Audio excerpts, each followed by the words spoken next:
Live. Everywhere. On netrootsradio.com.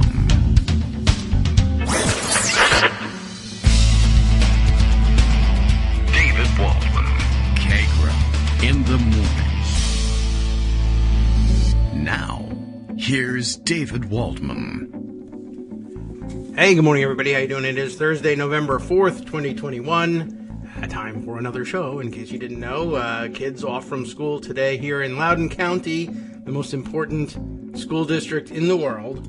And by the way, happy Diwali. Diwali, I guess, would be, I don't know. I'm working on the pronunciation for that one. Not on my NAFTA calendar, interestingly enough. I guess it doesn't, it's not a government holiday. So I guess that's maybe what does it, but I don't know. There's certainly a lot of things that seem to be non-governmental holidays that end up on that calendar. I got to speak to the NAFTA people about this one.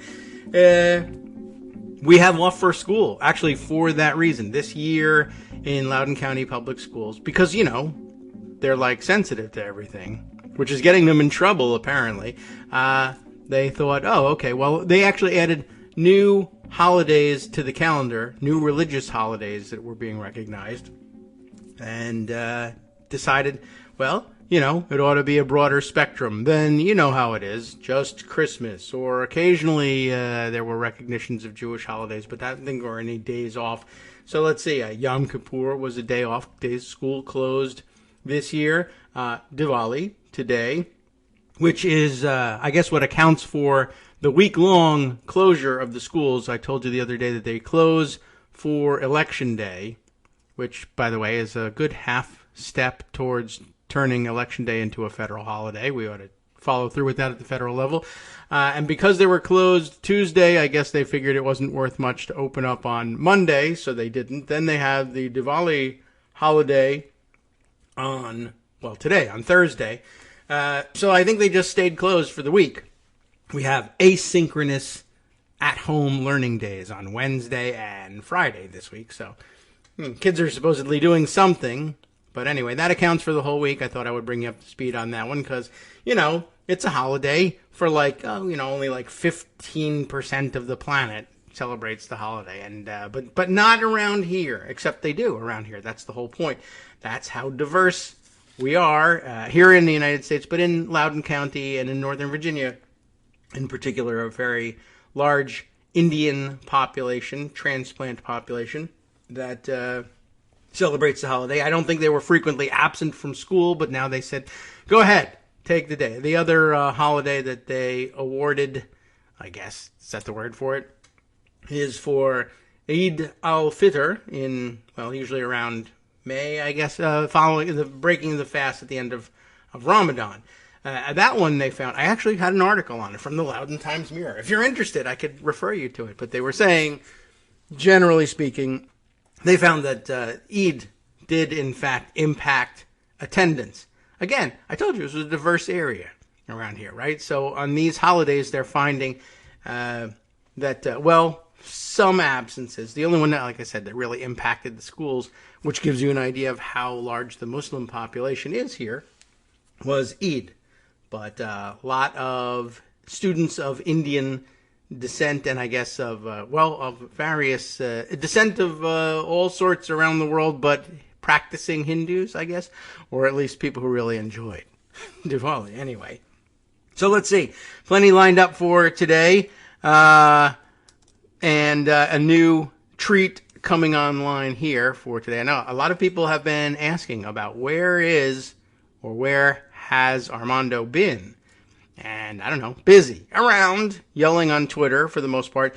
But this morning, he's interested in dropping by for the 10 o'clock hour. So we'll look forward to that. What's of interest to him today? Well, I'm sure there's about 15 things that he could go off on. But what motivated him this today is there's a hearing today on the Trump executive privilege claims. I did, in fact, put something aside in Pocket just to note that was the case.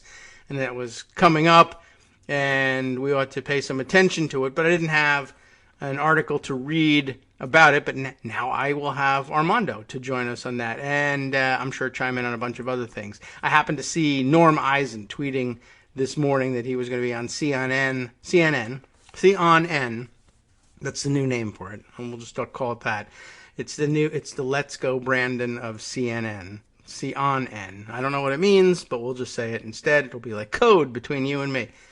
Anyway, he's on in the 9 a.m. hour, which is now, to discuss the fact that the hearing's going on and that he'll be working on filing a reply brief, or had been working on filing a reply brief, an amicus brief in the case.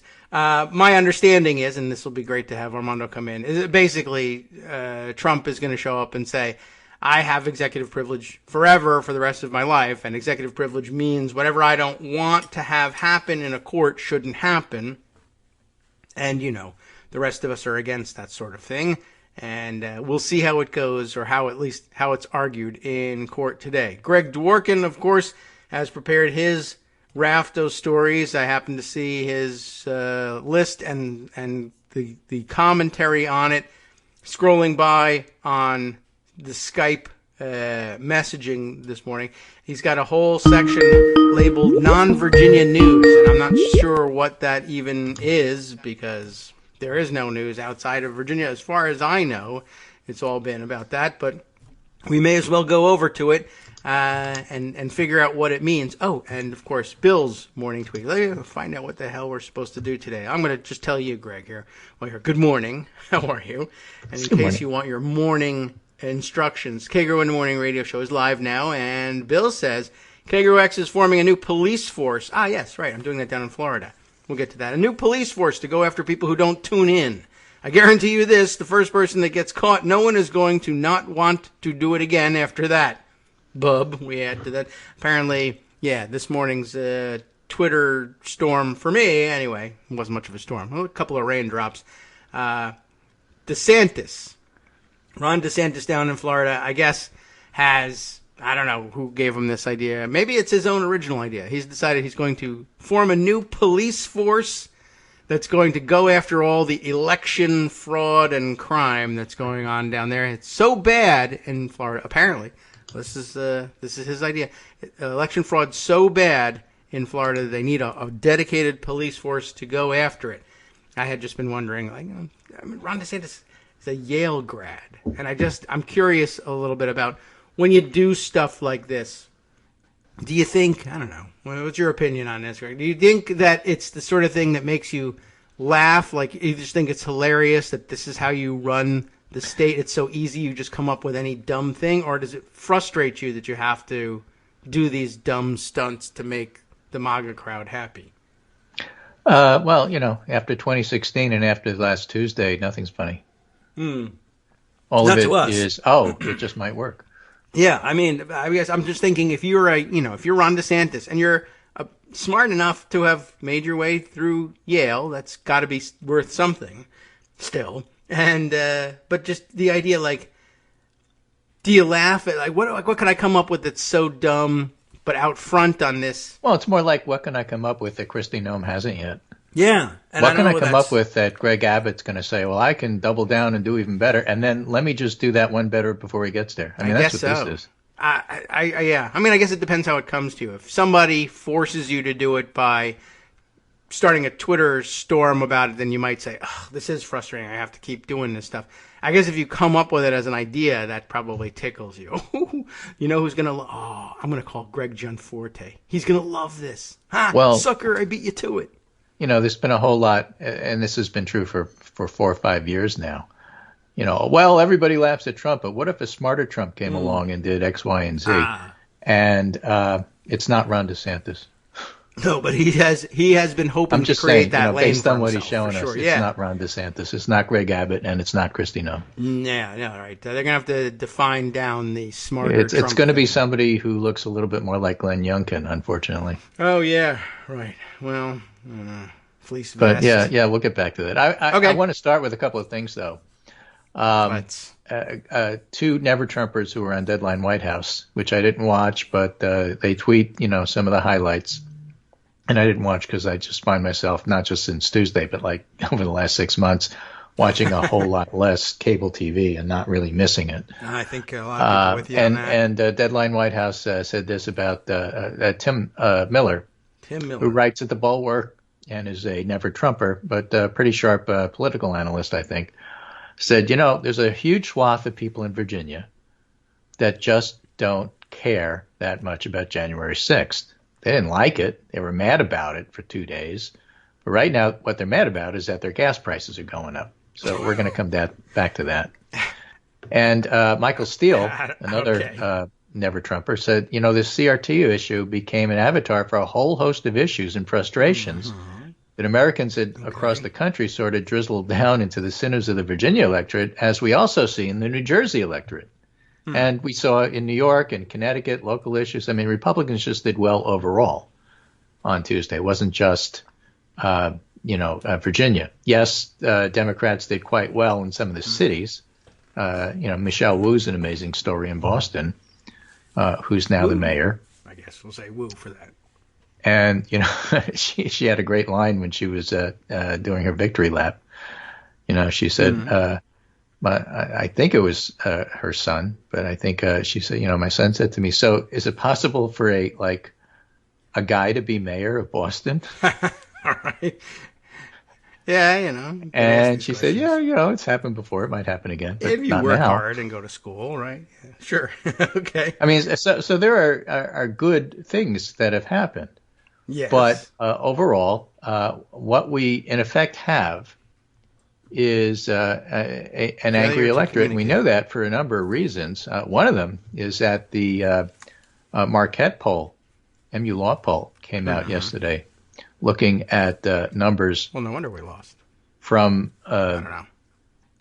From Wisconsin. Yeah. And basically, people in Wisconsin don't like anybody. Tony Evers, gets a -1 in terms of approval rating. Ron Johnson less than that. Biden was underwater, but Trump was even more underwater. Ron Johnson was worse than the Democratic senator. It's just they don't like anybody right now. What about and that's why I want to start with a couple of things. First of all, just breaking in the news, White House vaccine rule would require companies and workers to comply by January 4th. Federal officials said the policy to be released this week would preempt any state efforts to limit its impact, which is to say he's going to do it through OSHA, I would guess. Conservative governors and attorneys general have vowed to fight the policy in court.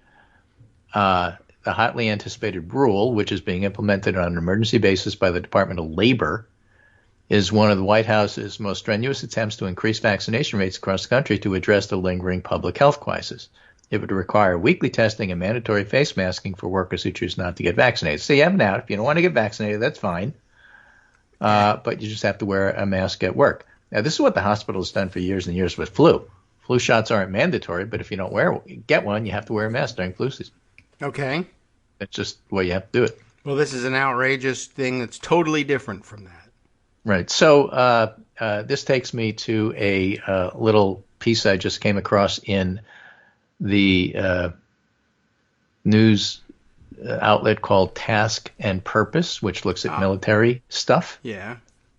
The Air Force has not approved any religious waivers for the COVID vaccine. That sounds. Although we are encouraged by the falling number of cases, COVID-19 is still a very real threat. Okay. So by the numbers, the stats show that 95.9% of the active duty force has been fully vaccinated, while an additional 1% has been partially vaccinated. The COVID-19 vaccine became mandatory on August 14th. It's now October. It's 2 months. Mm-hmm. And top air and Space Force officials declared the vaccination efforts a success.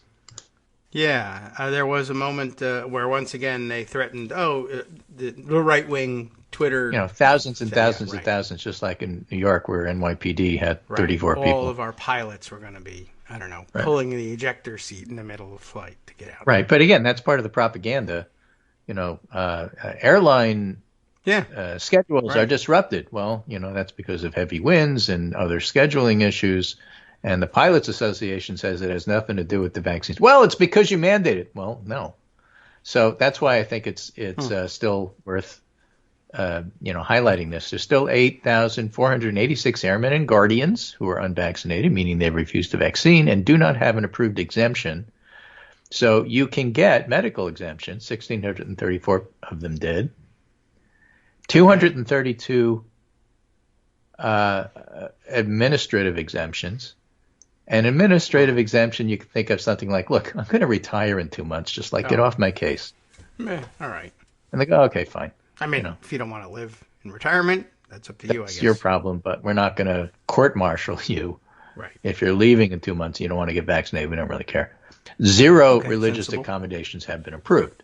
A military legal expert who previously spoke to Task and Purpose offered an explanation for why religious exemptions are so difficult to get approved.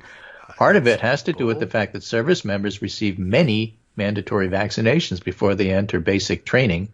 That's also true with children, by the way. Yes. They get many mandatory vaccinations before they enter their basic training. So, yeah, it's supposed to be the case. Some are even done before toilet training. And so, these kids go on to deployment at school and they still have to get vaccinated, So this is like a thing. So the people in the military would have to justify why this vaccination should be exempted on religious grounds when you never asked for that for any of the others. Right. And it's because of the tiny, the tiny people, priests floating around inside the vaccine. It's the microchips that are also the reason why you can't get a car for 6 months. Yeah, we need the chips for the cars, microchips but they're all in the sucked vaccine. Up by the vaccine. That's really the supply chain issue there, which is a demand chain problem.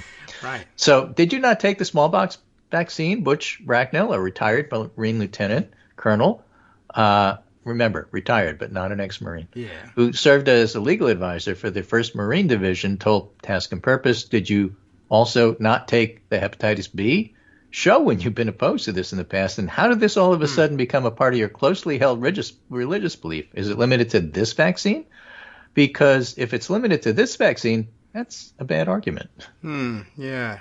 You want things to be old in religion. That helps. Yeah. So there's that. And then there's this piece from the LA Times, which is a interview with two people who wrote a book about quarantines, the coming quarantine. Are these the which they started before the pandemic. Oh. And then the pandemic came. So they are basically, It took this long to finish the book? By dint of they finished the book in time. It's coming out. Like in quarantine, they should have finished. Well, exactly right. They had time to do it. So they think it's going to reach a popular audience. The way quarantine has shaped the world, they said, was fascinating, and now we've all been through it. The book is interesting in a different way, but I want people who make policy to read it so we can redesign quarantine better for next time. And they make the point that we've really not learned the history lessons. They looked at Ellis Island and how they had quarantine for immigrants. Yeah. The difficulty is really thinking about individual versus mass quarantine. People we spoke to had thought about how to reform quarantine for a few individuals to make it safe and fair and give them legal rights. But what hasn't happened is thinking through how mass quarantine works. We toured the new federal facility in Omaha before it opened. It hadn't crossed their mind the U.S. would need to quarantine more than 20 people. Oh, what was this facility? Is this a quarantine facility? It's a quarantine facility for, whoever. What if Ebola? Yeah, right. That made a certain amount of sense. At the time, right? Yeah. But what if it's the entire population? You can't fit them all. And besides, do you want to pack them all together? And besides, how do you, So they're just making the point that it's all about trust.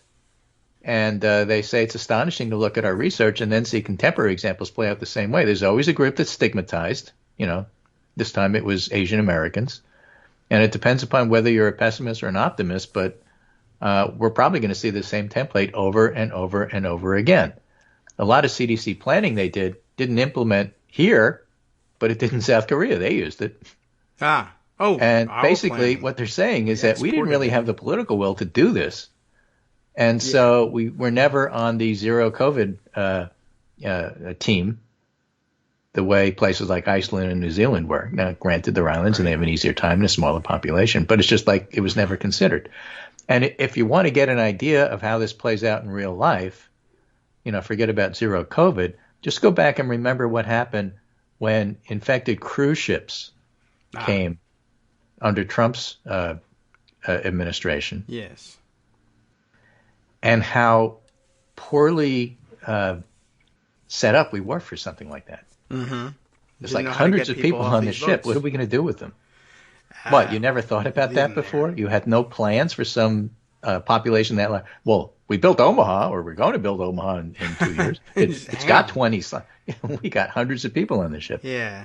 Some of these ships can take thousands. What are you going to do? There might have been a plan, but a lot of the plans that were there, they threw out, of course. But yeah, that was there wasn't much of a plan for that one, except Trump's plan, which was leave them there so that they don't count in our numbers. So we have these elections. We didn't do well at all. It's across the board. I should mention, New Jersey, since I think Michael Steele mentioned it. Phil Murphy, the Democrat, now has a 36,000 vote lead. Okay. And that's only with 88% of expected vote reporting, according to ABC in New York. So that may reach 40,000 or so. So it's not a comfortable lead in this. He's won. I mean, there's no doubt about that. Mm-hmm. But, if you count the other 12% of the votes, and those are mostly male, and they're like 90% Democratic, he may have a margin similar to what Glenn Youngkin had in Virginia. Oh. But, Youngkin's was a disaster for Democrats, and Phil Murphy, being the first Democrat reelected in years and years and years and years and years, is also a disaster for Democrats. But it is because they expected a bigger margin. So that's the expectations game. So there you go. Disaster, even though it's a win somehow. I was surprised by that statistic, too, that it never occurred to me. But I guess it is so that no Democrat has been reelected to a second consecutive term decades. In 40 years. I don't know how far that goes back, but just in decades. I heard 40-something years, but it's hard for me to even believe that. I mean, New Jersey fairly often elects statewide Democrats. I guess they just... Well, I'm a native New Yorker, and I think of New Jersey as like basically electing Republicans, like Christie Todd Whitman. Well, I mean, we did do that at one point. And then you get one in, and then they get pissed off, and they throw them out. I mean, I think that whole idea of getting pissed off and throwing them out is historical. Mm-hmm. And in fact, Brendan Nyhan had a post about that, or at least a tweet about that. And I sent you some of the screenshots from it.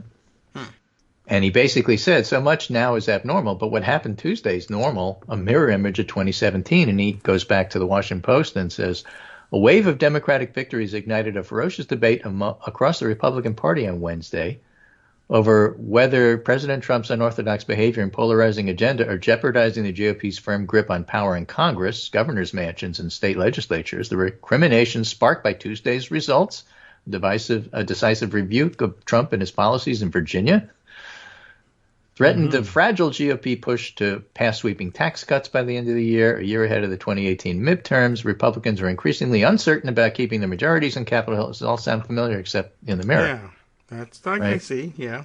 So these things happen. But the bigger point I'm trying to make is one that Simon Rosenberg made in a tweet storm this morning. Oh. He said, look, a thread about digging out of our current hole and making the 22 elections competitive again. All right. Our most important job now is to lead America through the end of COVID and into a sustained recovery. I can buy that. That's why Biden was elected. It's work that's still not finished. Clearly. COVID's been an extraordinary trauma for everyone, and there may not be a singular event this disruptive to our basic lives again in many of our lifetimes. So getting through it and ending it and putting it behind us remains job number one for Democrats. That's why I started with those vaccine mandate stories in the military and elsewhere, because that's one of the keys to getting the pandemic under control. And you step back and, put it in simple terms.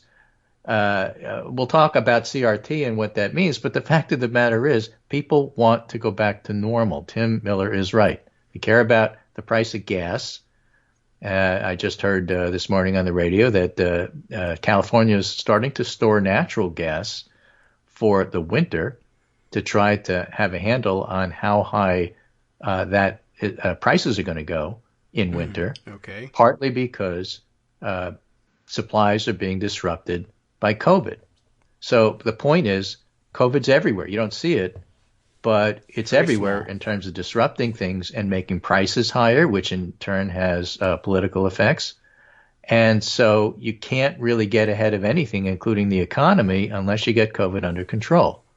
And so Rosenberg basically goes on to make the point that, and others have made this too since yesterday. Forget about CRT for a minute. We'll talk about that in the second half hour, and schools and education. But the fact of the matter is, people want to get back to normal, and Democrats and Biden are getting punished for appearing to not getting COVID under control and getting the economy back on track as their number one thing. And part of the problem with that is the reconciliation and infrastructure bills, not that they haven't passed, but all of the coverage, whether it's the media's fault or the Democrats' fault, whatever the coverage is, it's all about how you make the sausage and whether or not, this has a chance of passing or that has a chance of passing. Nothing about relating it to COVID. It's all like in a vacuum. Like, this is for us. This is our agenda. We finally got elected. Bernie's going to get what he wants. Not, look, this is for working and middle class Americans, and these policies are going to help you get back to normal because COVID has disrupted everything, including closing the schools down in places, and these child care tax credits and the ability to take care of your relatives is all, seen as needed because COVID just exposed all this, and that's why we have to pass this. That part is completely missing. Oh. And so voters didn't see it, and they didn't think that way, and they're pissed off, and they voted Democrats out. Yeah, that does seem like a missing element. Should have been fairly obvious. In hindsight, now we can say that, I suppose, but I don't know. I have a feeling we should have expected it in foresight from the people who were doing it. That's true. But communications, always an issue. Hi everyone, it's me, Gil. Minimal contributor to content, but regular contributor to funding for Kagro in the morning. Let's change things up from David's so very tired plea for your contributions with a plea of my own. If you want to add your voice to the show, do it. Record your own segment using your favorite recording device and send it to David. Read an article and give your opinion. Write your own essay and read that. The sky's the limit. Well, not really. Try to keep it relatively short so David doesn't have to stress about cutting it and hurting your feelings. Join the hallowed ranks of Greg Dworkin and Joan McCarter and be part of this somewhat witty deep dive into political topics with unnecessary censoring. Lend your voice to the show by sending it to kagrox@gmail.com.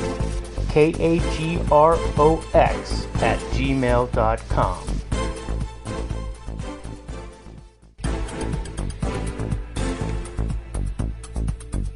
Welcome back now to the Kagro in the Morning Show here on Netroots Radio. We continue with Greg Dworkin. We continue with the pandemic. That hasn't stopped. So basically what I wanted to do in the first half hour, whether I succeeded or not, is just set up the concept that COVID is driving the malaise. And you can say it's the economy stupid, but it's COVID that's making the economy stupid. Oh, that's cute. Okay. Right. So Sure. This is the New York Times. Reeling from surprise losses, Democrats sound the alarm for 2022. Party officials say the White House and Congress must do more to address the electorate's deep malaise or risk watching voters lurch back toward the GOP by default. Reeling from a barrage of unexpected losses, an array of Democrats on Wednesday pleaded with Biden and his party's lawmakers to address the quality of life issues that plagued their candidates in elections on Tuesday from heavily Hispanic San Antonio to the suburbs of Virginia, New Jersey, and New York. Although they had braced for a close race for Virginia, Democrats are caught off guard by the intensity of the backlash against their party in major off-year elections. Oh, here they come with the backlash. Hello, backlash. Can I help you? Yeah. All right. Well, we'll wait. So for that. Republicans claimed all three statewide offices in Virginia.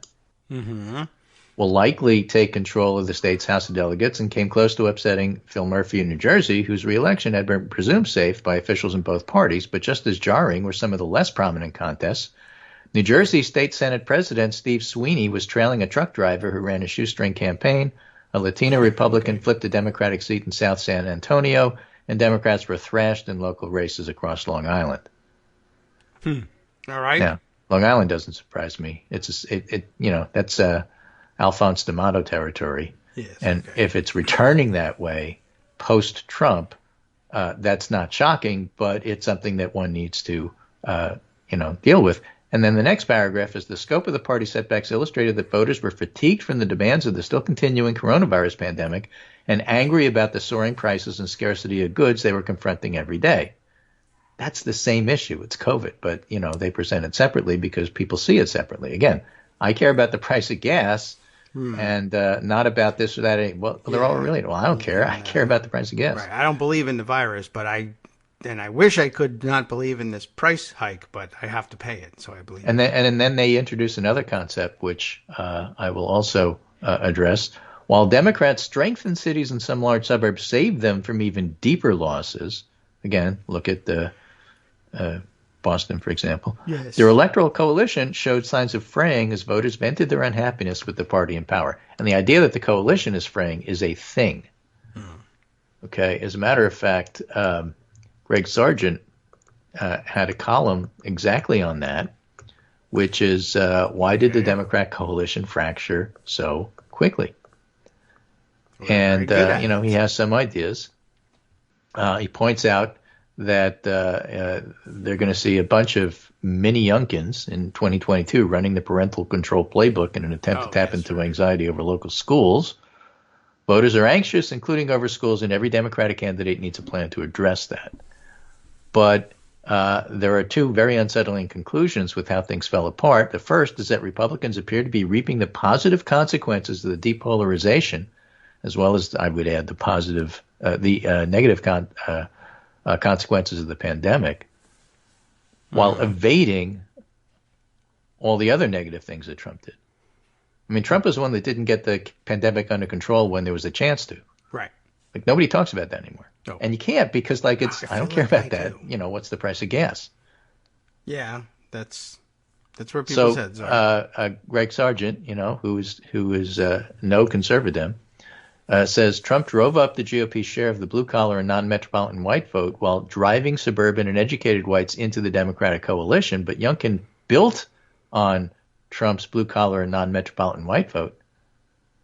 Yes. And drove it up even higher. I mean, Trump did better, Youngkin did better in Virginia than Trump did in those areas.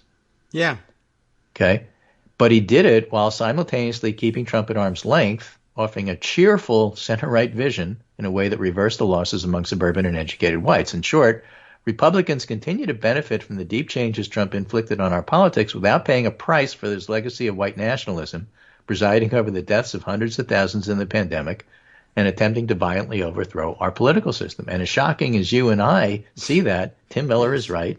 People were pissed off about it, but they care about the price of gas.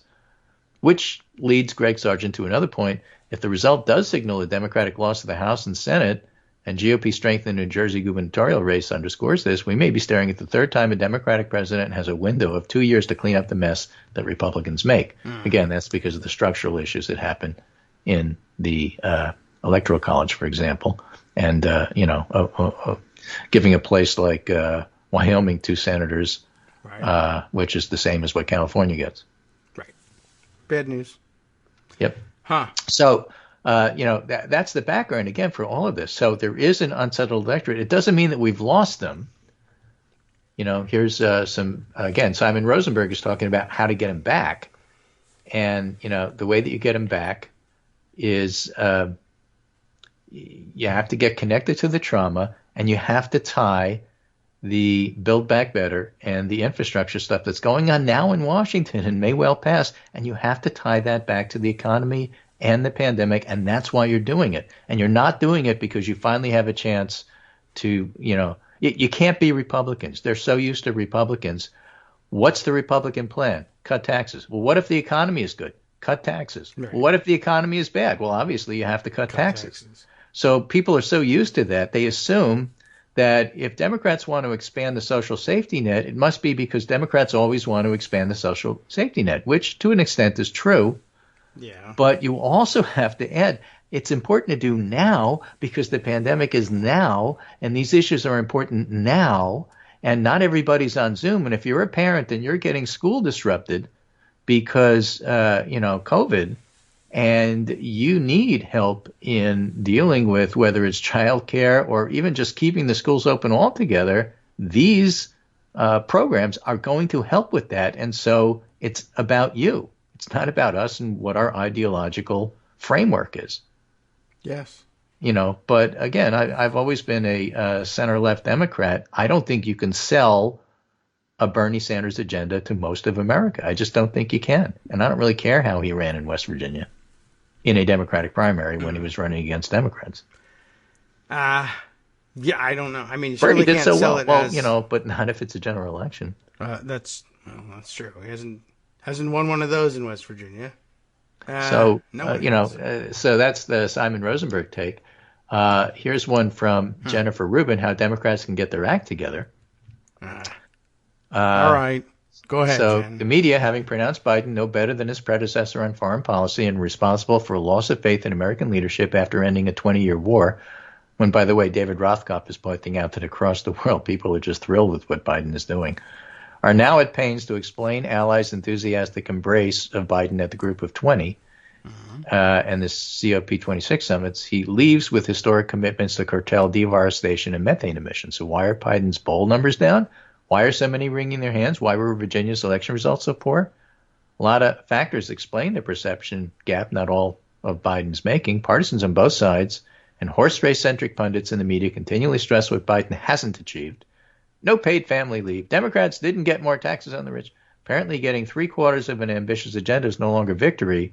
If losing out on paid family leave and expansion of Medicare coverage to vision and dental benefits while bringing home a bushel of other legislative results amounts to failure, then no president can be considered a success, ever. Well, they might end up being that way. Right. Plus, many Americans continue to experience anxiety and uncertainty. Concern about inflation, transitory or not, job churn, ongoing worry about COVID-19, stress from managing the children's disrupted lives, an epidemic of mental illness makes for disagreeable voters. In a nation that increasingly associates the president with the government and the government with American life, it's hardly surprising he bears the brunt of that angst. And then there's the MAGA-infused hysteria. Out to persecute whites, open borders, turn the country into socialist hell, and the media's obsession with process and unwillingness to grapple with substance mean the Democrats in disarray dominates the headlines.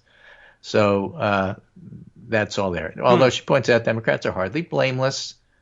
The stubborn and self-absorbed resistance to the White House reconciliation bill from 2 Democratic senators has taken a toll. The days of LBJ grabbing or recalcitrant Democrats by the scruff of the neck are long gone. And the major reason for that, LBJ had like 20 extra senators in his back pocket. That did help. That helped tremendously. Yeah. He wasn't dealing with a 50-50 Senate. No, nothing of the sort. Interesting. And, as she was laying that out, I guess it occurred to me, well, maybe the particular, evil genius of Trump was to realize, if he realizes anything, maybe we realize it along the way and superimpose that on him, but to realize maybe there is no way to succeed policy-wise as president of the United States. Instead of worrying about succeeding policy-wise, you just fight the culture war or whatever it is that you can get people to cling to and get excited about, because clinging to and getting excited about policy successes isn't going to do it. Well, we've said that in many different iterations for years and years and years. You don't win on policy, but this is a fancier way of saying you not only don't win on policy, you can lose on the culture war so badly that you better get your act together about policy. Yeah. You guys take care of that other stuff, and we'll find ways of cheerleading around the periphery of it. And, occasionally it'll overlap. We'll say, we did this thing, and that means that you can, I don't know, well, in the case of Republican culture war, beat up people you don't like. Or whatever it is. We have to find our equivalent. So this is a unifying field theory here, which again goes back to the whole Youngkin CRT. That's critical race theory is being taught in our schools, and that's terrible sort of thing. This is a Zachary Carter article in The Atlantic entitled "The Democratic Unraveling Began with Schools: Republican victories in Virginia show how COVID-19 has fundamentally changed American politics. And whether the Virginia results translate to other states will depend on how schools in those states reacted to the spread of COVID-19 and whether a major national issue can take the place of those local frustrations. All the usual caveats about drawing conclusions apply, but given the public ongoing dysfunction among Democratic leaders in Washington, the party's devastating loss in Virginia looks like a five-alarm fire for the near-term future. Why?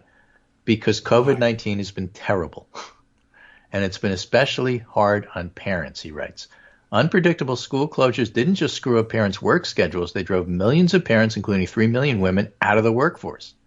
We talked about this in 2020 in terms of, at least my theories about why Texas and Florida had such difficult results.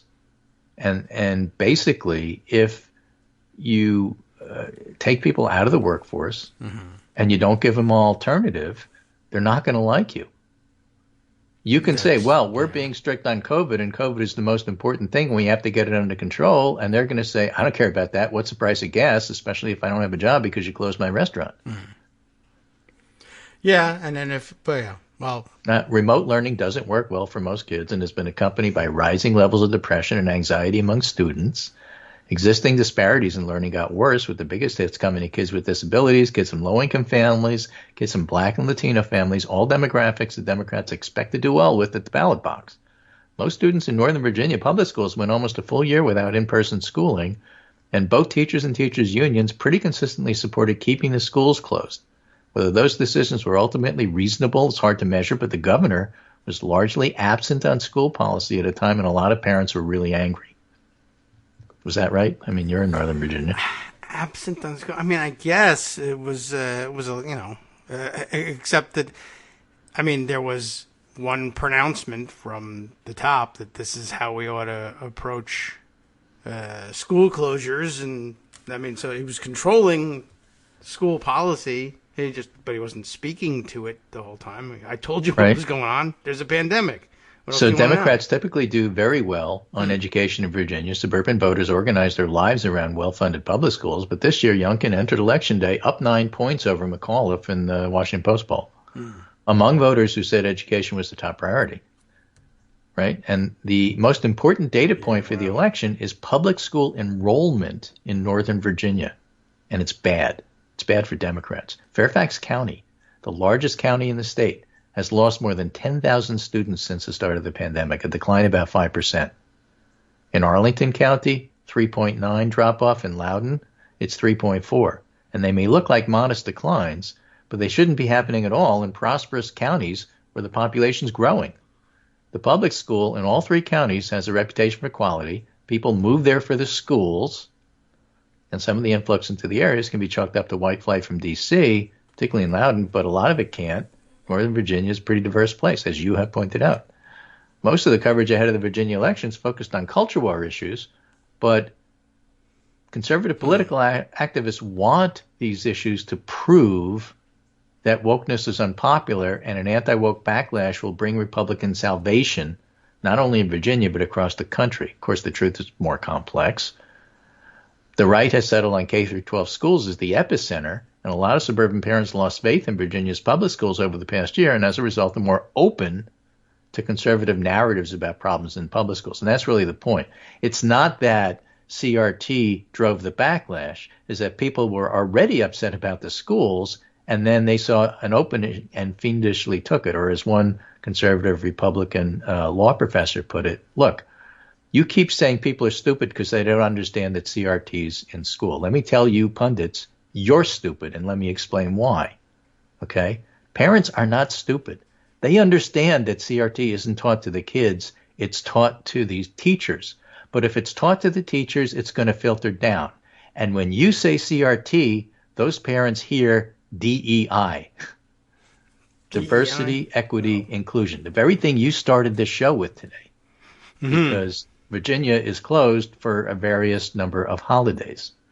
And so if you're already upset with the schools because they're closed, and then you have a center-right lean, and then the conservatives are whispering to you, you know, this diversity is part of the problem here. Not only is a school closed, but now you got to take another day off because of this diversity stuff, which has gone too far. And now, I at work have to take 3 days of this stupid training and yada, and then you go from there. And that's what they're doing. And they're using it as a surrogate, which is what Michael Steele said, for everything you don't like about the school. So it's not CRT per se. I don't have to, everybody who's making fun of the guy that says, I don't like CRT. Well, what does it mean? Well, I can't tell you exactly. It's really complicated, but I don't like it. Yes. Right. Ha, ha, ha. Well, I'm voting against you. And the reason I'm voting against you is that it represents everything I don't like about the schools right now, including the fact that they close for no reason. They're making my kids wear masks when I don't think they need to. Kids don't get that sick. And, now they're going to talk about doing a vaccine mandate that I don't want. And I'm really ticked off. And CRT is probably the reason for all of it. Yeah. Because that really means diversity and inclusion, and it means liberal training of teachers so that they take these stupid positions that don't help me, because how does that help the price of gas? If that's all you care about, and I guess, but, price of gas, of course. I guess you can connect it back for them, but they don't want to hear it. Right. Now, these aren't debates. Get yourself unsick. That's why right. everything sucks. But these aren't debates about what's right and what's wrong. These are about elections. And if that's the way that you're approaching the election, you're not going to vote for the Democratic Party. Yeah, I guess not. And that's what happened. Right. All right. Well, stop it, you idiots. Right. And that's why, on the one hand, policy doesn't win you elections, but messaging is really important. And people make fun of messaging, and they should, because messaging can't fix a problem that's deeper than that. There's no way you could message Trump better. Trump is Trump. But messaging does matter, because if you're doing policy and you want people to vote for you because you did good policy, you better message that policy, and you better do it in a way that they understand is addressing the problem that they think they have. Right? If you're doing, okay, look, I want to vaccinate kids. Why? Because remember how the schools were closed? We don't want that to happen again. It's in your benefit that we do this. I'm not doing this because I have an ideological bias toward vaccinating everybody. Yeah, although they do believe that for whatever reason. But no, the reason, and you have to say that. You just said that, but it's not true. Yeah. The real reason we're doing this is we want to keep the schools open. Sure. Yeah. In fact, you basically should say, well, we want to keep the schools open. Okay, well, we're closing it tomorrow for DEI training. Well, I just told you I want to keep the schools open. What's this DEI stuff? Is that like CRT? It is in my mind. Yeah, right. Well, like I said, see you on Christmas when you'll cry that opening the schools war on Christmas. But all right, let's do it that way. No religious holidays. Anyway, you get the point. Yeah, right. Well, doesn't have to make sense. It just has to be there. Right. Now, and then the final piece, Republicans pounce on schools as a wedge issue to unite the party. This is from the New York Times today. Rallying around what it calls parental rights, end quote.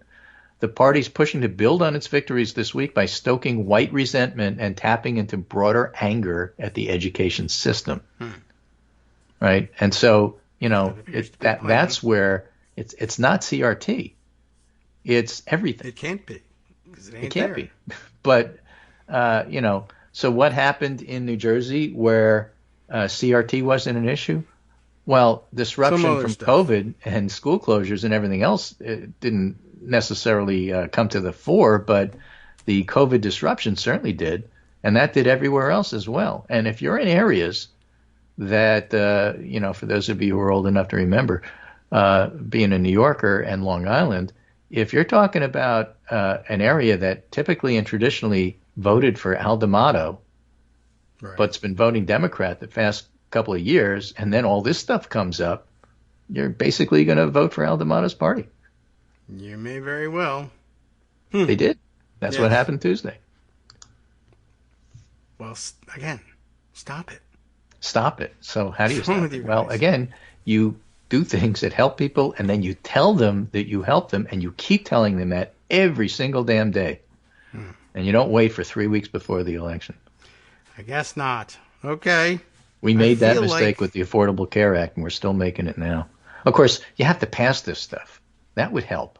Yes. But it's necessary but not sufficient. You have to then go out and sell it, and you have to sell it in a way that makes voters understand that you're doing it for them. Yeah. Not for you. And I mean, it could have gone hand in hand, certainly. I mean, as I'm thinking about, okay, what would that have looked like? I'm not entirely certain, but certainly I think during the discussion, Well, that's where you get to blame Republicans for holding everything up, not just two Democrats. Democrats are trying to do this. The Republicans aren't helping you get your lives back in gear because these things will help you. And let's focus on the Republicans. And that's where that it would impact, I guess, when you can't help but focus on the two Democrats. I mean, I suppose that's a pressure point too. I don't know. COVID seems to be affecting every place. All the numbers in West Virginia are actually, fairly bad. I don't know why he doesn't want to help you.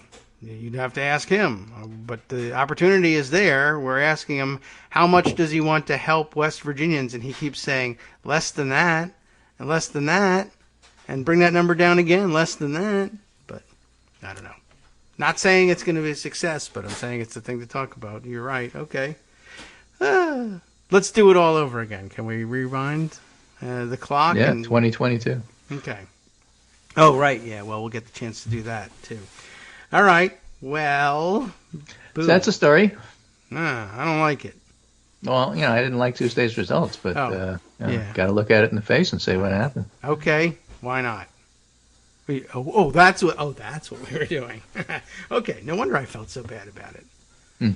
Okay. Well, thank you, Greg. I appreciate it nonetheless, even though the whole thing sucked. Right. And let's not do it again. All right. But, I'll still be back on Monday. Yeah. Well, let's not do it tomorrow. Let's hope by Monday we have some news about what's going on with these bills. That would be helpful. They say they're moving forward with these things, but they keep saying that. And, right. Yeah. At some point, they got to deliver. That's true. And I wasn't particularly appreciative of the post and slightly pre-election spin of, the voters in Virginia, what they really wanted was the infrastructure bills.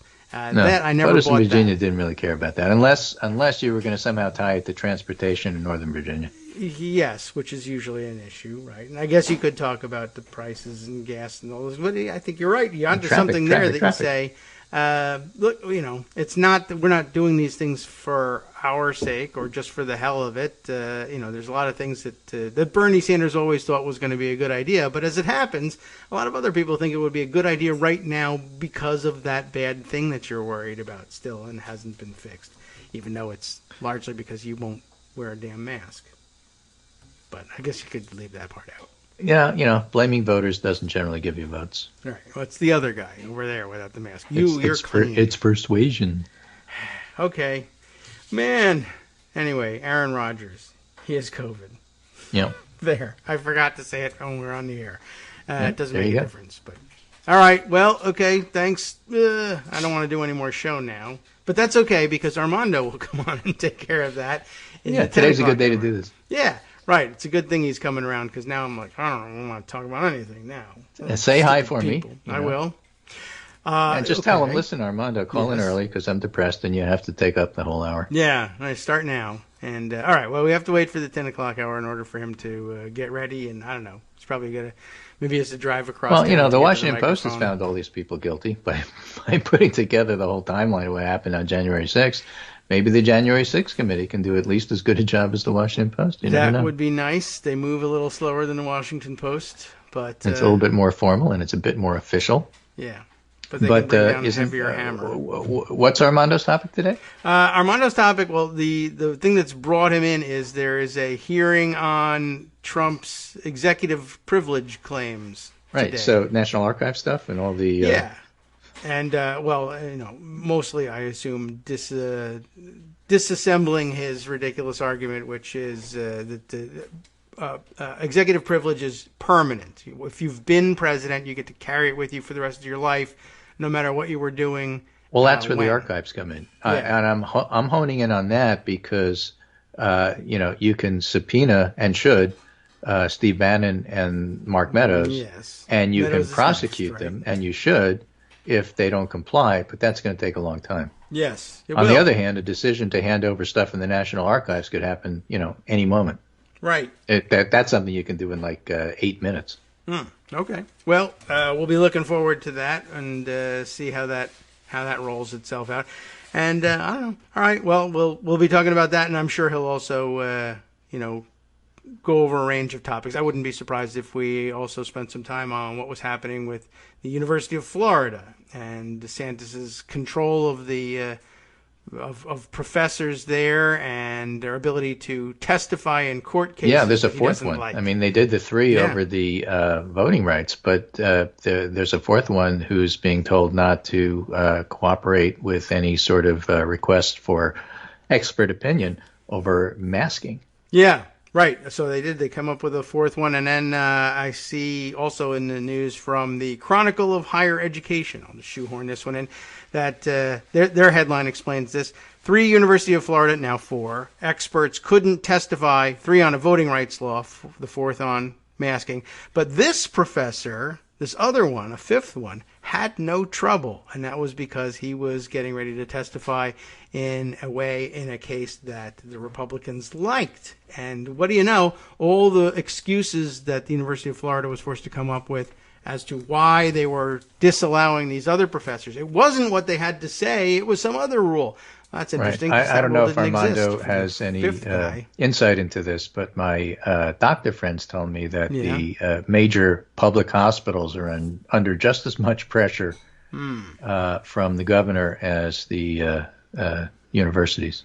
That doesn't surprise me. That's a particularly Trumpy thing to do, is to make that weird assumption that anything government funded is the personal fiefdom of the Republican governor. I get to, this is a Republican theory of governance, the unitary executive. Now they think the Florida governor has got the same thing going on.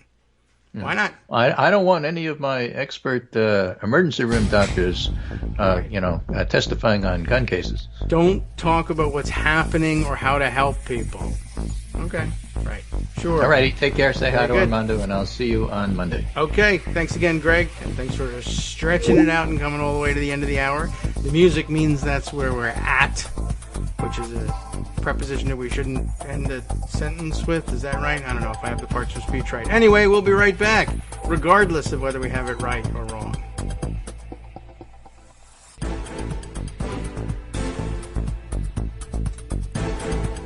All right, welcome back now to the Kagro in the Morning Show here on Roots Radio. Oh, and here comes Armando. We'll just usher him on in and bring him in this way. Hey, so good morning, Armando. I was just looking back at this piece I ended the prior segment with, but it's a paywalled piece, so now I can't figure out exactly what the story is behind it. But I'll seed it in your mind. I know you wanted to talk about the Trump hearing, but I thought maybe perhaps later you might want to get into what's going on with the University of Florida. Oh, I knew you would be interested there.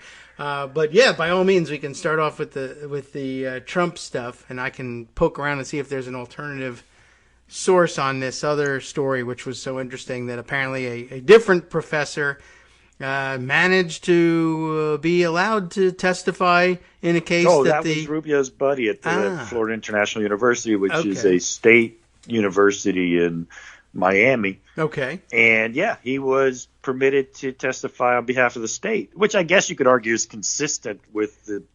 It's consistent with their weird idea. Florida. So it's not saying that you can't testify. You just can't testify against DeSantis. Right. Yeah. Which is, not normal. Which is classic viewpoint discrimination and patently unconstitutional and a disgrace to the university officials who think they can do this.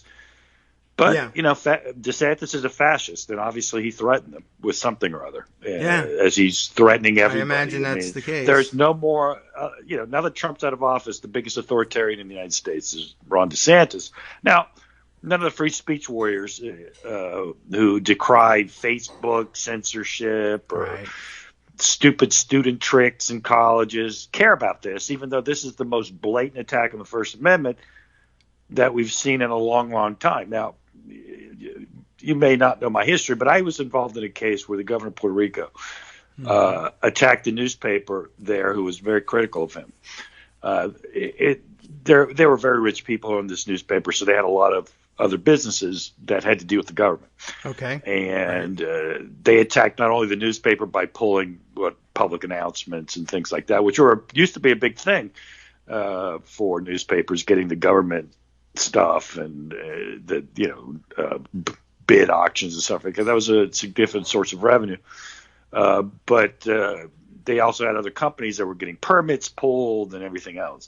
And, it was a blatant attack on their First Amendment rights. And we had to go to court, and we won in court, and we had to go to the appeals court, and we won at the appeals court, and then the case settled. This is like that. This is, you know what? You, state employee who depend on me for a paycheck, I'm going to tell you what you can say. Yeah.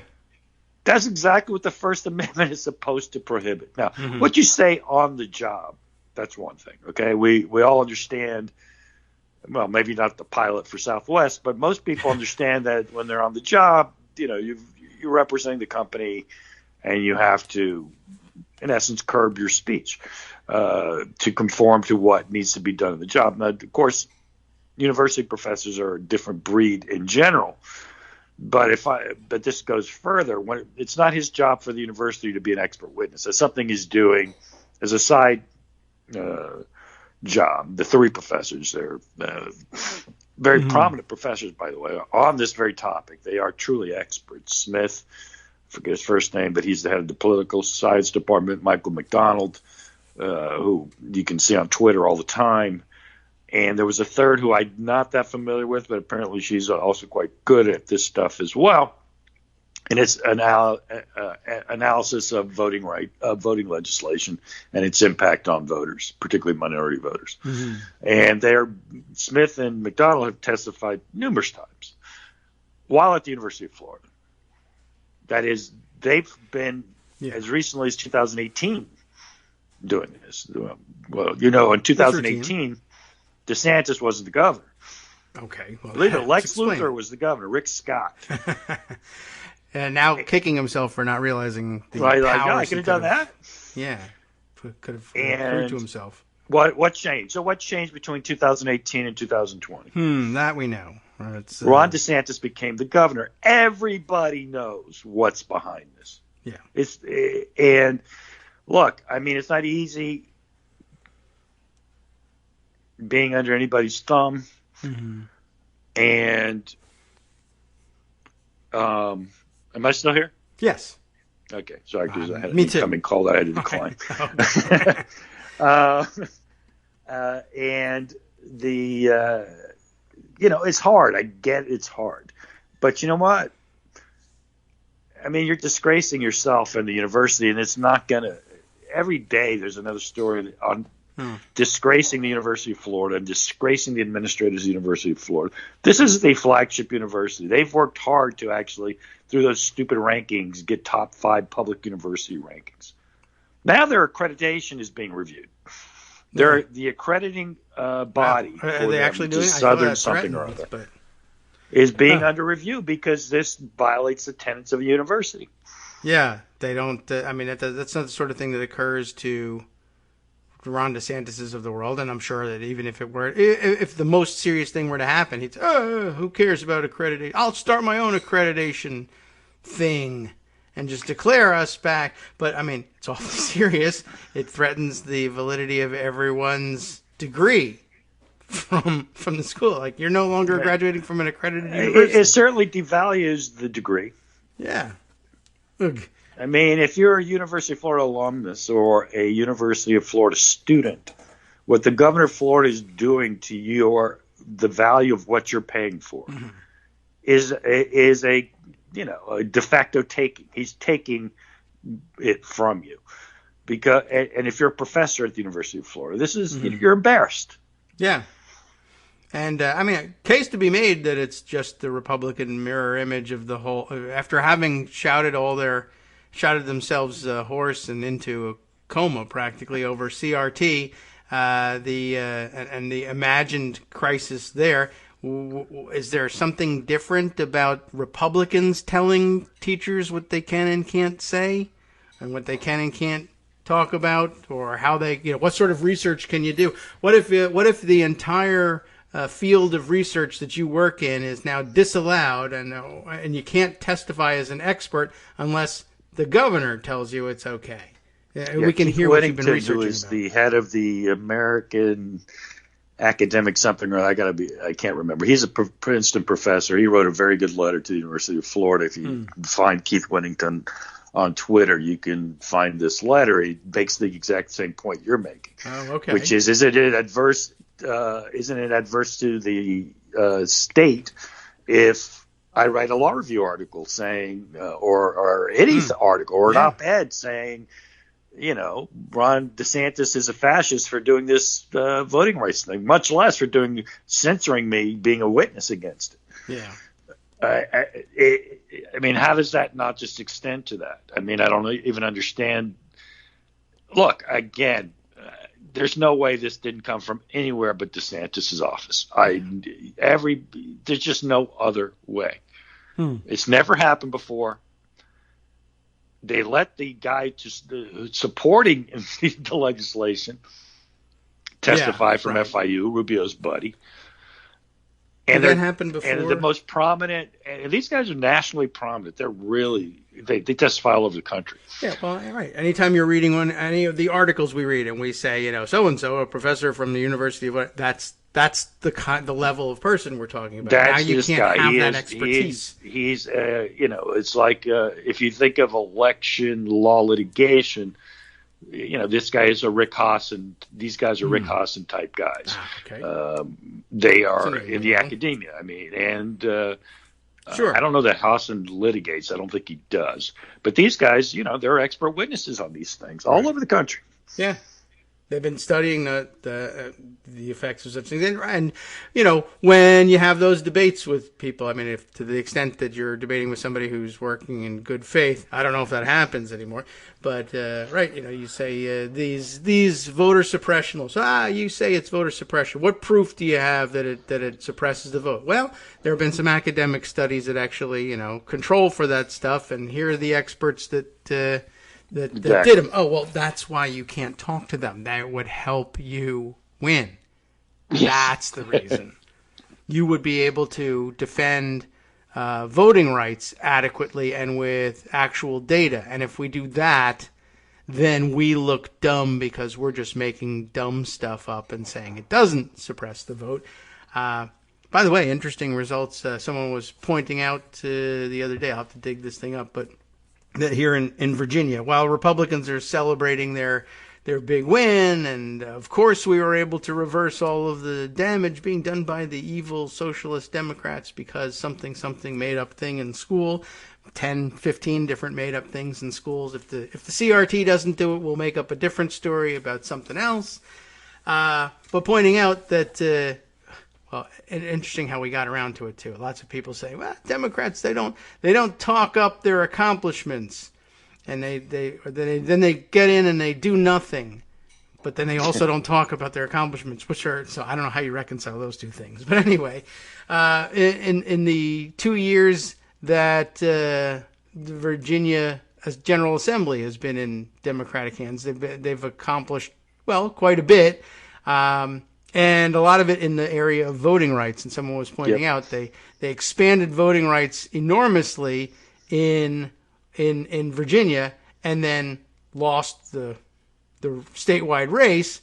Somebody said, well, maybe if there's any silver lining at all to be taken from this, maybe the next time you try to expand voting rights and Republicans accuse you of only doing it for partisan advantage, you can say, well, the most expansive extension of voting rights that we've seen to date was in Virginia, and it resulted in a huge tidal wave of Republican votes. So I don't know. It seems like it's not. That's also true about your old state, New Jersey. Yeah. Oh, okay. New Jersey, the difference in the New Jersey race is from 2017. Murphy actually looks like he'll probably do 70, 80,000 votes above his 2017 number. Mm-hmm. But the Republican candidate this year is going to exceed the vote of the Republican candidate in 2017 by about 300,000 votes. So the real change, it wasn't that, again, there wasn't depressed Democratic turnout in New Jersey. There was just incredibly high turnout in the Republican sectors, and probably aided by liberalized voting.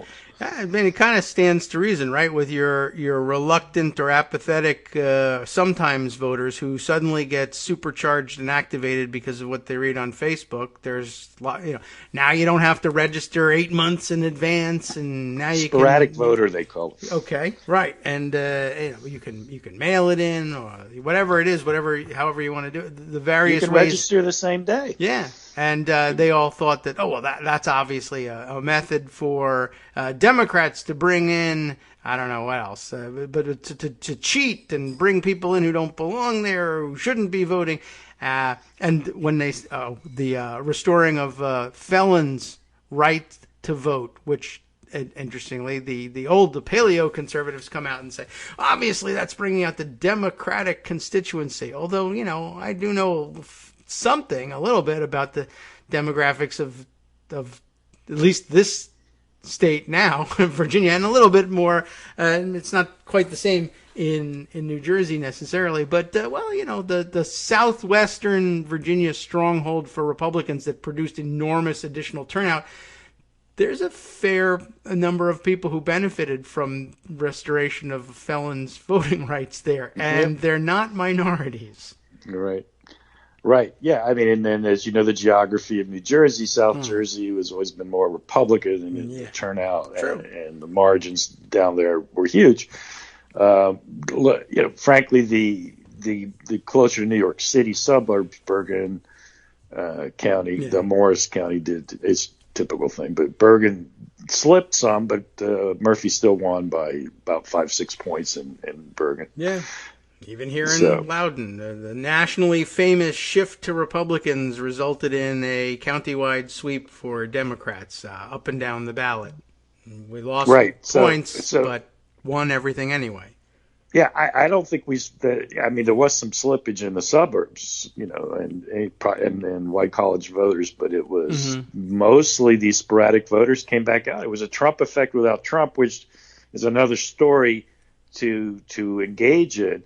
Gets us around on another day, but I actually came to talk to you about a case that's going to be heard today. And here we get to make fun of Trump a little bit here and his band of crazy lawyers. Okay, let's do the old hits. Go on. So you may know that the National Archive had a request from the 1-6 committee. Yes.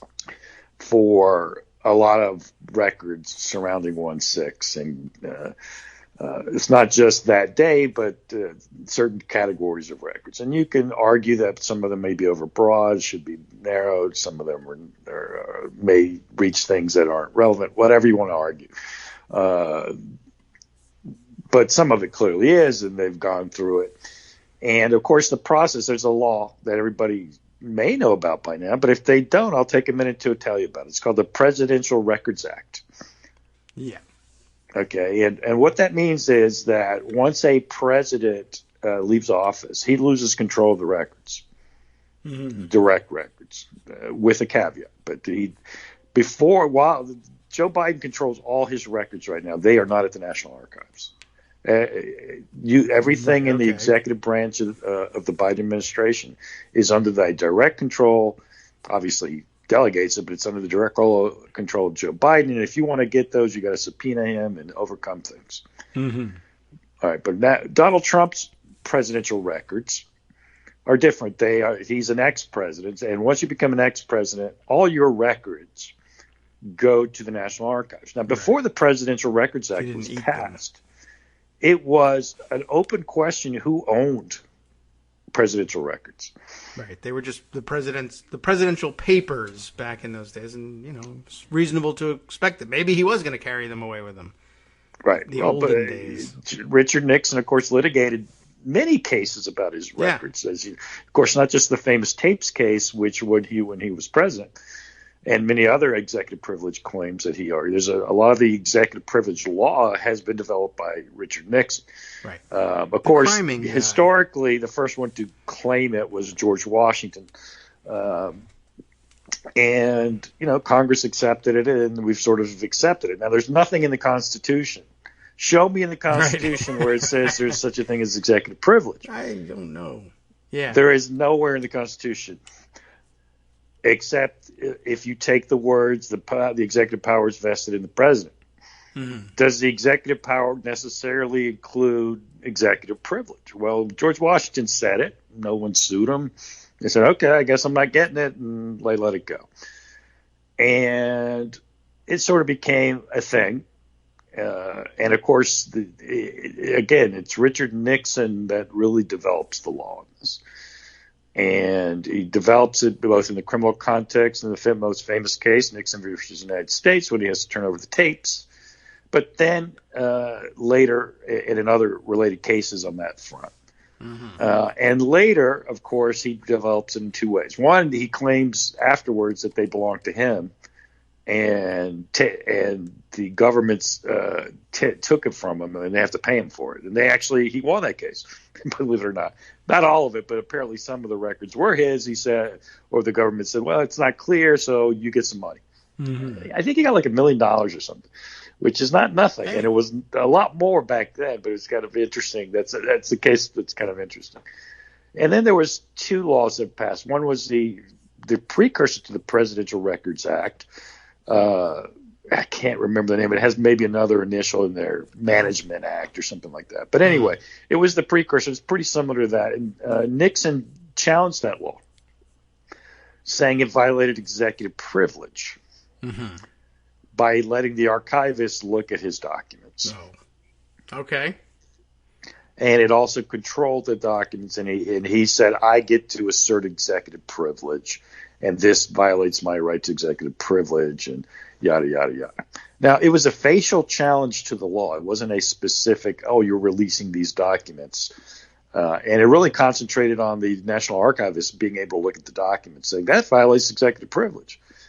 And at the time the Carter administration was in place by the time it got to the Supreme Court, and they sort of argued, and I've never seen the Solicitor General's brief, and I would love to read it, but because it's quoted in it, because the Supreme Court decides the law is constitutional. And it's a very convoluted, frankly, not the best opinion of all time on any score. I don't agree with some of what it says, but it's also very badly written. It's written by Brennan or a clerk of Brennan. Maybe they had to do that to get the votes. I don't know.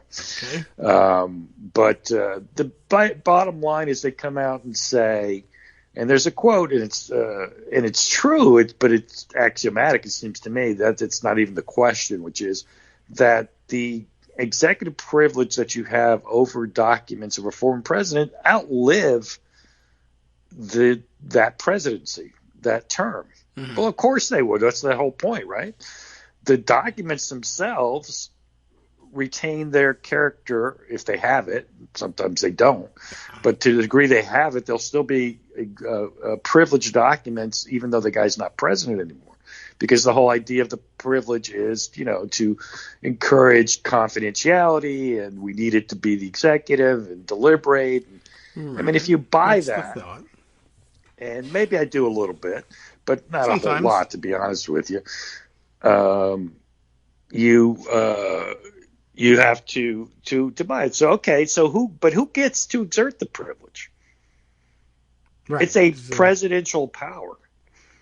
Yeah, I mean, if it constitutionally comes from executive power, then it belongs to the executive. The whole concept of executive privilege, David, springs from that phrase: the executive power of the government will be vested in the president. Yeah, so I guess that's how many presidents do we have at a time?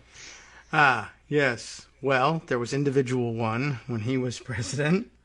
There was that guy. I always loved that identification of him. Individual One, who was president of the United States at the time.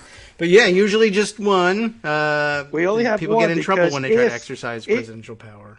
If the presidential power can be split between current presidents and former presidents, how do we make the splitting? Where in the Constitution does it say we can split a specific executive power?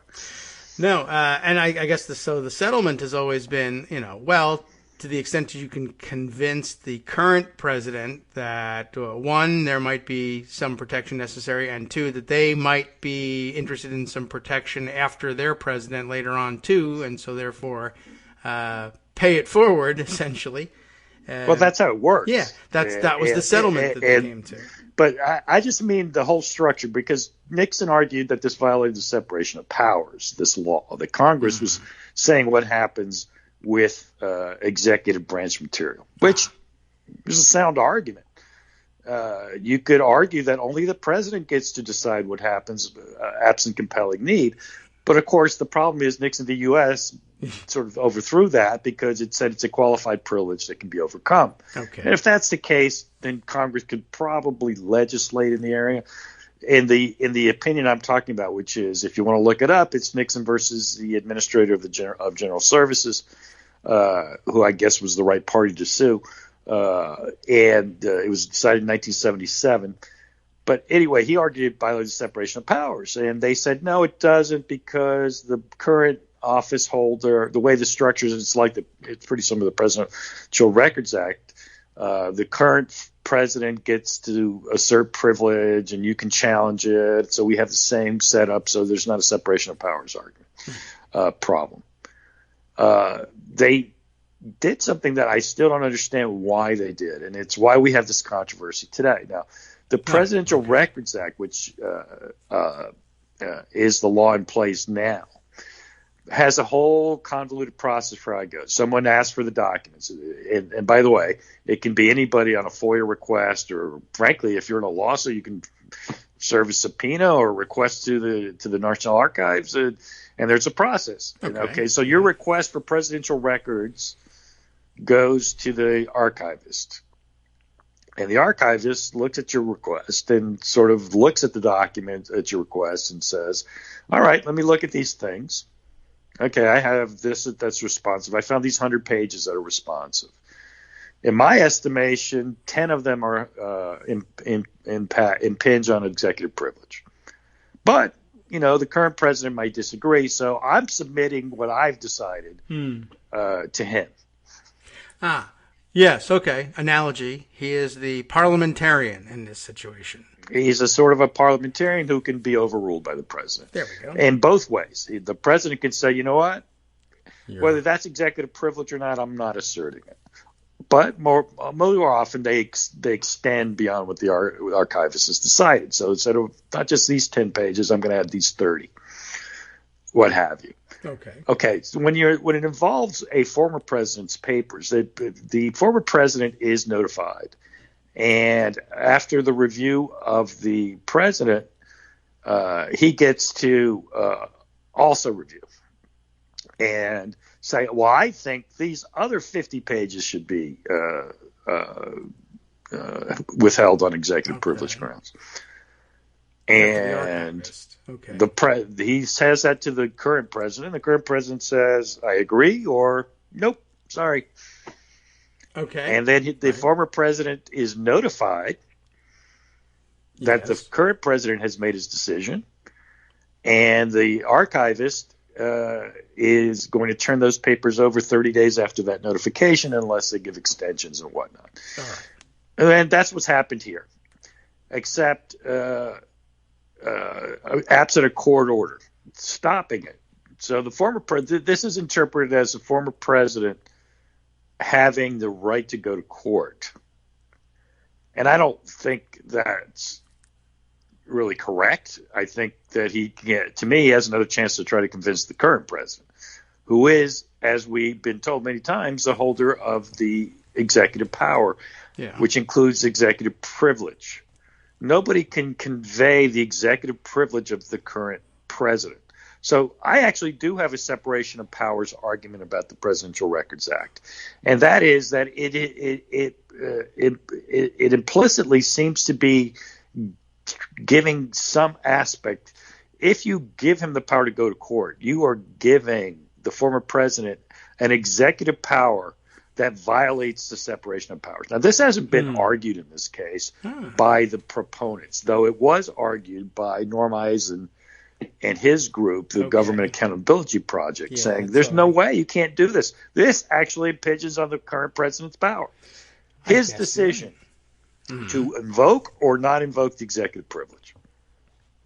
So understand that where we are, the posture of the case that is going to be heard today is that Joe Biden has decided not to invoke executive privilege over the requests of the 1-6 committee. Right. That should be the end of the discussion, in my view. It's one thing for someone to say, you know what, the president has improperly invoked executive privilege, it's a qualified immunity, and therefore I get to challenge it in court, the person who wants the document. But if he doesn't invoke it, someone can't come in and invoke it for him. That's, hey, there's your exit. Sorry, you don't have standing to sue. Wouldn't that be fantastic? I believe that's the correct decision. We'll see what this judge says. All right, and we've made a standing fan out of him at last.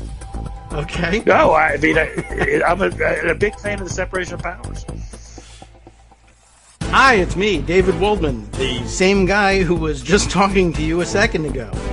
Our Patreon subscription drive is still going strong, with over 175 monthly donors who help keep us on the air. If we've helped keep you going during the pandemic, why not return the favor and help us keep going so we can all be together for the next disaster? Patreon.com, Patreon.com, makes it easy to make secure, recurring monthly contributions to support our show. Patreon.com/KagroX gets you straight to our donation page. Maybe you'd like to thank us for keeping you sane during the Trump era. Maybe you're looking forward to in-depth explanations of what's going on in the Biden administration. Whatever it is that keeps you listening, we need your help to keep bringing it to you. And hey, if you happen to prefer using PayPal or even the Square Cash app, we're up and running with those options too. Thanks again, everyone, for all your support. We literally could not do this without you. All right, welcome back now to the Kagro in the Morning Show here on Netroots Radio.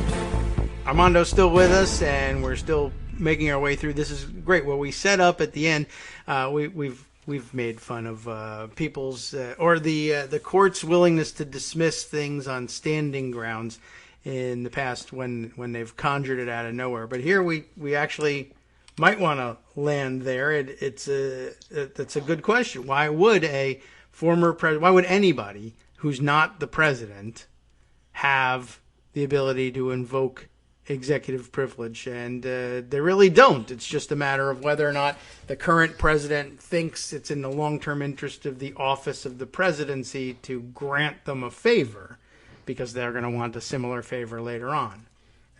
Well, let's assume good faith on all parts. The current president right. will defend valid recommendations of executive privilege, right, from the former president, unless there is a compelling circumstance that would compel him not to. Now, like treason. That is one of the arguments that Biden has made, that he didn't get into whether it's truly executive privilege. And I would want to get to that point too, but in a second. But Biden has basically said, look, this stuff is, we got to get to the bottom of what happened on the 1-6, because it was an attack on our democracy, and the public interest, in my view, and I'm the president, I get to decide, compels release of this information. Okay. Right. So that's what Biden's said.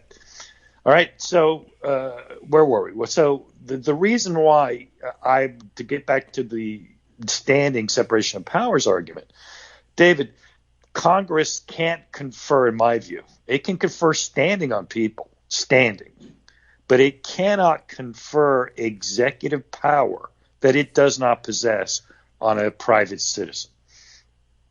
It cannot pass a law that says you, David Waldman, get to go to the Pentagon and play with bazookas. All right, that's a bit of. Do you see what I'm saying? It can't let you go and order somebody to invade a country. Okay. So how can the Congress, among other things, how can the Congress give you a private citizen, even a former president, he's a private citizen, executive power? I don't think they can. I don't think Congress can can provide it. Now, they can say he gets to sue, but they can't say he gets to sue for executive privilege. All right. And I would argue that the way to make it constitutional is to interpret to say that if he has any other privileges in those documents that aren't executive privilege, that he may want to convey that are personal to him, then maybe. But then my argument against that argument is, if they're in the presidential records, they can't be his. They're not personal. The Presidential Records Act is very broad. It says everything is ours. All right. So if it's ours, it's not yours. To the extent that it implicates your personal interests, you shouldn't have created a presidential record about it. Exactly. Okay. So the corollary story on that is, by the way, Steve Bannon, of course, is by the way, the DOJ is still sitting on that, and I don't know why, but Merrick Garland another day. Today, just this. Steve Bannon claims that Trump told him, or he decided on his own, that his communications and his documents are under executive privilege. Now, he says Trump told him that. No one's ever seen where Trump actually did that. He did do that with his former people, like not Mulvaney. What's his name? The new crazy guy, the newer crazy guy. Meadows. Meadows. And so the Meadows has sort of ignored it, I guess, supposedly. But again, I'm getting off track. But anyway, Steve Bannon, by definition, can't be subject to executive privilege because executive privilege does not extend outside the government. Even it doesn't extend to everybody in the government in the first place, but it certainly doesn't extend to people outside the government. Yes. Now, and the other thing is, Steve Bannon says his documents are executive privilege. So first of all, if you have them, then you've stolen government property. That's a problem. True. What are you doing with them? The Presidential Records Act says the things you are withholding they all need to be turned over. If they are subject to executive privilege, they need to be over here. Yeah. And then Biden can waive it. Executive privilege once they're over here, by the way. Yeah. Do you see the point of how Bannon is ridiculous? If you could do all that, Trump could have just kept all his documents and not turned them over and made them why does the archivist have anything? Right. I'm not giving them to you at all, period. Right. Yeah, I mean, that is kind of bizarre, but it's I guess it's like consistent with the way they treat every other constitutional issue. If Facebook says I can't be on it, if Twitter bans me, that's a First Amendment violation. Why? Because the word speech appears somewhere in our interpretation of it, and that's kind of speech, even though I typed it, and you get the idea. It's supposed to be covered. No, it's not supposed to be. It's explicitly not supposed to be. I mean, Bannon is truly a frivolous, sanctionable, and criminal contempt. There is not a colorable argument for him. Not a colorable argument. And indeed, he should tell Trump, listen, that's all nice and good for you, but I'm compelled under this thing. If you want to stop me from testifying, you got to go to court and get an order against Congress to stop them. If you don't want me to turn over the documents, you got to go get an order to stop them. Otherwise, he has no argument. Yeah. He should be in jail today. Well, sure. But, I don't know what the delay is there. But, yeah, I get what you mean. And that may be what what the strategy is. I wouldn't put it past Bannon and his lawyers to say, well, the real bottom line here is that I know I don't have any ability to withhold these documents. However, I am going to make a stink for public relations purposes. But you need to file this case if you have any hope of preventing me from turning this material over. Right. The civil contempt should be filed as well by the House. The House doesn't just need criminal contempt. They can do civil contempt. Oh, yes. I love the idea of granting the civil contempt just because then there's no end date to your imprisonment. It's exactly. You stay in jail until you hand over the money. Number two, I can go say I get an order to go search his house for the documents I'm looking for. Ugh, go get his computers. Send the marshals in to seize them. Yeah, wear gloves, it guys. can be done, believe it or not. But anyway, that's again is well off the beaten track to what I was going to talk about, which is standing separation of powers. Again, it goes to the point that, again, if Steve Bannon's documents are executive privilege, which they aren't, Joe Biden gets to decide if executive privilege is going to be invoked. Yeah. I mean, it should be a presidential record. They should be deposited in the National Archive if Steve Bannon thinks he has presidential records. Yeah, I guess so. And, I mean, he may just be, well, I'm sure he's just embellishing what's going on. And I could see where he would want to do that. Of course I have presidential records. I'm a very important guy. I talk to the president all the time. All right, but then you're in violation of the law. I believe it's likely a felony. If he absconded with the presidential records, that's probably a crime too. Yeah, right. Call Sidney Blumenthal. Somebody wants to talk to you. Right. Steve Bannon put him in his third shirt instead of his socks. Right. So let's get to the players today. Of course, the government has the DOJ representing the National Archivist. Right. And they wrote a very nice brief. Now, of course, the case was started because Trump filed the complaint in the District of Columbia, federal court. They got a bad draw. They got an Obama judge who's actually very upset with 1-6 and has been pretty harsh in sentencing to the insurrectionists. So it'll be interesting to see the reaction from her on that. But they filed a complaint, and it was, derp by and large, except it cited the Nixon GSA case for saying a former president has rights. And then, of course, the president, they sued pursuant to the Presidential Records Act, which does say this is where a proceeding occurs. And they make this sort of argument, which is, again, derp. This is a witch hunt, it's almost pointless. The weird thing about the Trump filing is the lawyer he has. Okay. He doesn't have some Federalist Society top, Paul Clement type. Okay. He's got a guy named Jesse Binnall. Okay. Now, Jesse Binnall is from the Kraken team. Of the election fraud people.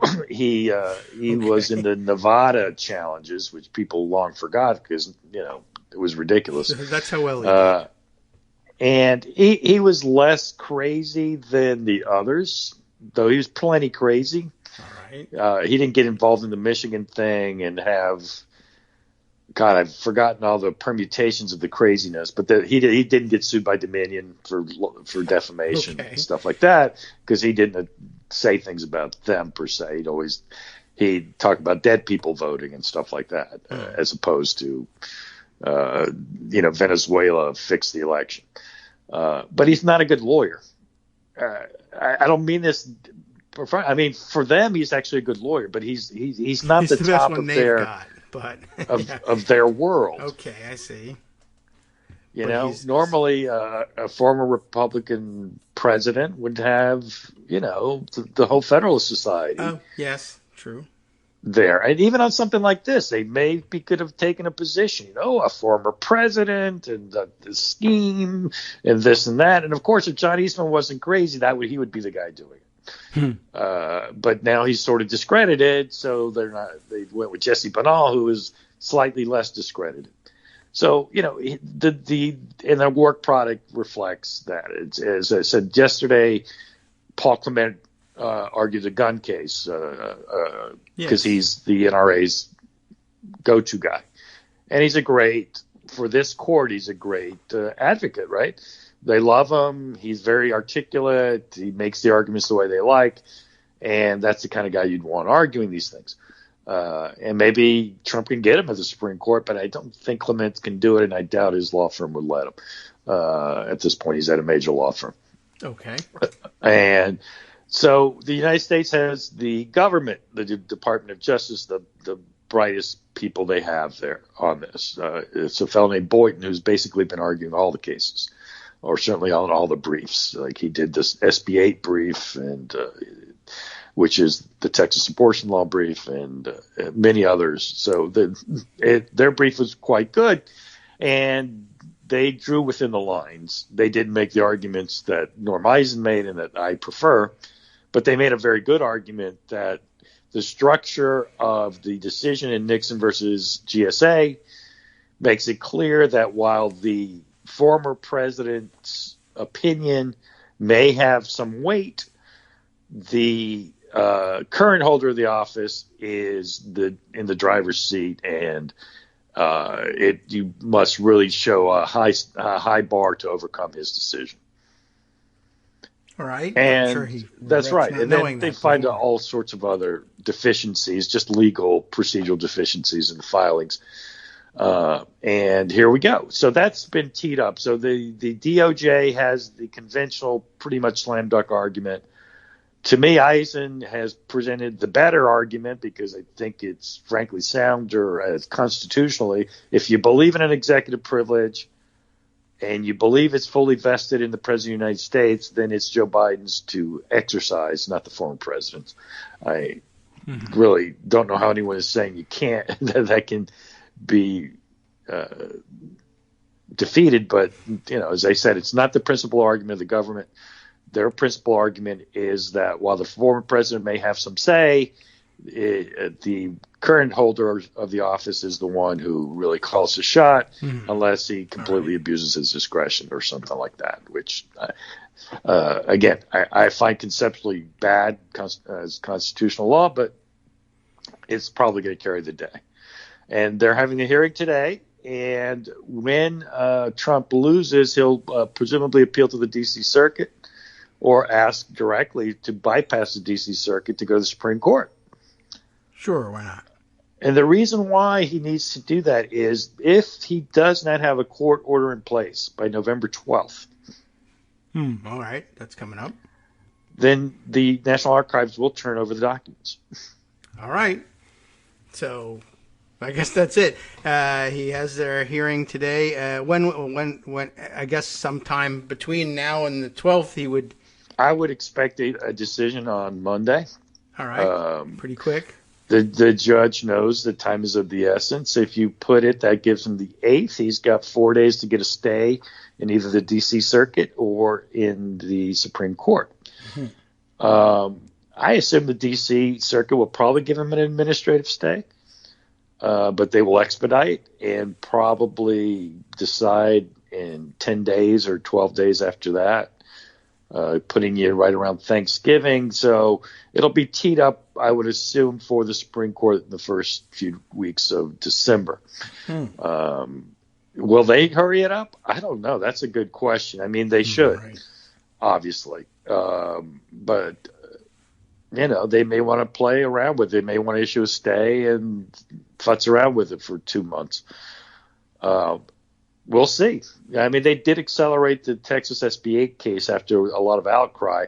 I presume they would see that there's going to be a lot of outcry if they try to run out the clock on Trump. But maybe there won't be outcry. There's not that many people as interested in this case as I am. True, it really doesn't capture that much of Twitter's attention. Not the intricacies of it, certainly. But, yeah, I mean, at some point there will be, I imagine you could whip up some outcry for like, hey, this subpoena's been outstanding for, 4 months now. And everybody's been waiting for, even now that there's some litigation going on, like what is happening here? Why aren't we solving this? And I mean, the possibility that it may be pending before the Supreme Court when the anniversary of January 6th rolls around might. That's a great point. And that if I could run a PR campaign, I would actually all right. focus on that. But I can't. But maybe somebody has the power. Congress, people in the 1-6 Commission. I don't know. Yeah.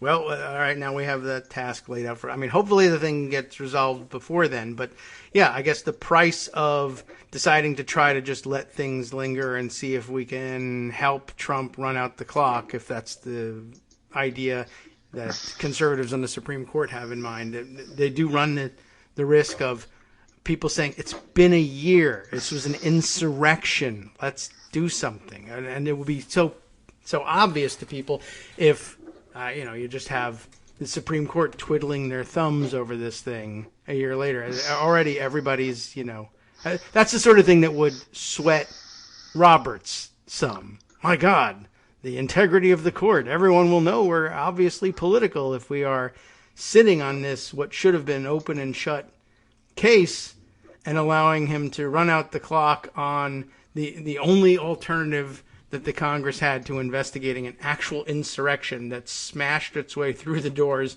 onto the floor of the House.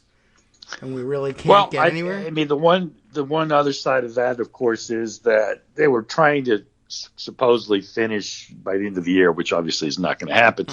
And I think this certainly justifies taking it into the summer.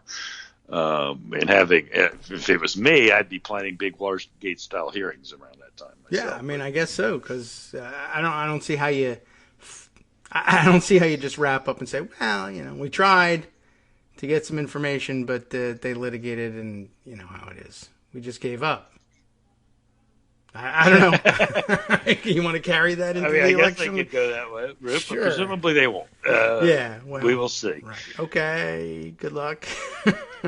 Right. And, we will see. Anyway, it'll be fun for me anyway, to see what this judge thinks of and see if she adopts it. I would love to hear her use Norm Eitz's. Why does President Trump even have any right to assert executive privilege at all?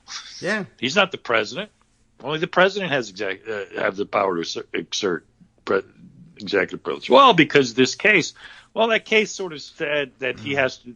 But why shouldn't that case be read as him having the right to appeal to the president as opposed to a court? Yes, right. You're in the wrong forum. That's not going to happen. That's my fantasy. But I have weird fantasies, people. It's an exciting thing. In my view, to have it work out this way. That's the right answer. But I think they're just going to take the government's argument and just say, "Look, I understand you've made your argument to the president, and he doesn't agree with your pitch, and it's far be it from me to step into the president's shoes here and overrule his decision about what the public interest is here with regard to the use of executive privilege here." Now, one final thing I always wanted to say about this, and I've said it a few times, I don't think Trump's machinations about the election are in any way executive privilege information. He is not acting as the president good point. on these things. He's a political candidate. Right. And that's outside of the purview of the presidency. It's supposed to be entirely separate. The executive branch has no role on January 6th. Yeah. I mean, the vice president is acting as in his capacity as president of the Senate. He doesn't even have to act, to be honest with you. But, everybody keeps pretending he does.